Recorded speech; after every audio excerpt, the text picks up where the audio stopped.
4 सितंबर 1954 Brazil के एक खूबसूरत सुबह का नजारा, जब सैंटियागो एयरलाइंस की फ्लाइट 513 ने ब्राजील के पोर्टो एलेग्रे इंटरनेशनल एयरपोर्ट से उड़ान भरी। विमान में 92 यात्री और 4 क्रू मेंबर्स मौजूद थे। पायलट मैगुएल सालाजार को अपनी उड़ान का खासा अनुभव था और सब कुछ सामान लग रहा था। विमान का गंतव्य था चिली का सैंटियागो एयरपोर्ट। विमान के शुरुआती घंटे बिल्कुल सामान्य रहे, लेकिन अचानक विमान का संपर्क ग्राउंड कंट्रोल से टूट गया। रडार पर विमान गायब हो गया। एयर ट्रैफिक कंट्रोल ने तुरंत खोज और बचाव अभियान शुरू किया। उन्हें लगा कि शायद विमान किसी खराब मौसम का शिकार हो गया होगा। अगले कई महीनों तक समुद्र और पहाड़ों के हर हिस्से को खंगाला गया। कई देशों की मदद से सर्च ऑपरेशन चलाया गया, लेकिन न विमान का मलबा मिला, न ही कोई यात्री।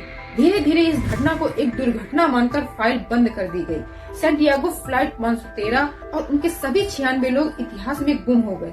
35 साल बाद 31 अक्टूबर 1989 को ब्राजील के एक बड़े शहर में एक सामान्य सा दिन चल रहा था।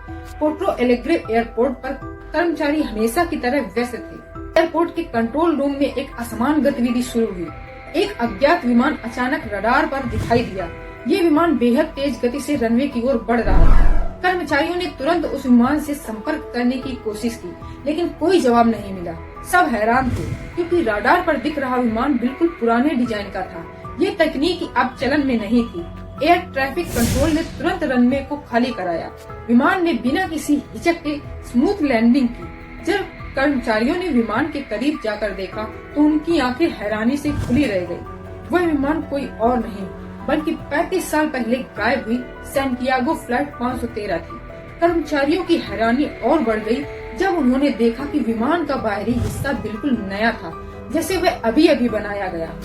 जब अधिकारियों ने विमान का दरवाजा खोला, तो भीतर का दृश्य किसी डरावनी फिल्म से कम नहीं था। हर सीट पर यात्री कंकाल के रूप में बैठे हुए थे, ठीक वैसे जैसे वे उड़ान भरते वक्त बैठे थे। उनके कपड़े सही सलामत थे। ऐसा लग रहा था कि जैसे समय ने उन लोगों को जकड़ लिया हो।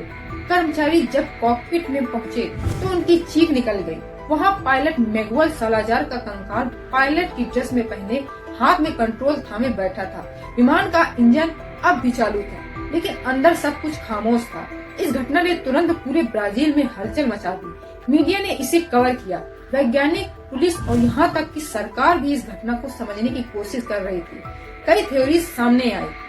कुछ विशेषज्ञों ने दावा किया कि यह विमान टाइम ट्रेवल का शिकार हो गया होगा। उन्होंने कहा कि विमान 1954 में एक टाइम लूप में फंस गया और 1989 में लौटा। कुछ लोगों का मानना है कि एलियंस कनेक्शन, कुछ लोगों ने इसे एलियंस से जोड़ दिया। उनका मानना था कि विमान को एलियंस ने हाईजैक कर लिया होगा और सालों बाद इसे वापस भेजा होगा।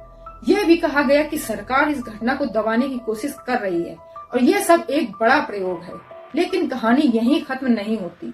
2014 में एक रिपोर्टर ने दावा किया कि उसके पास इस घटना के कुछ गोपनीय दस्तावेज हैं। इन दस्तावेजों के अनुसार विमान के यात्रियों के शरीर पर कुछ रेडिएशन के अजीब संकेत मिले थे, लेकिन सरकार ने इस घटना को अफवाह कहकर खारिज कर दिया।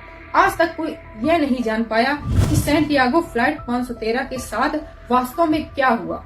क्या ये टाइम ट्रेवल का चमत्कार था या किसी बड़े रहस्य का हिस्सा? दोस्तों, ये कहानी सच हो या अफवाह, ये सोचने पर मजबूर करती है कि क्या समय और स्थान के नियम हमारे सोच से परे हैं। अगर आपको हमारी ये कहानी पसंद आई हो, तो चैनल को सब्सक्राइब करें और बेल आइकन जरूर दबाएं। हमें कमेंट में बताएं कि इस घटना के बारे में आपका क्या विचार है। धन्यवाद।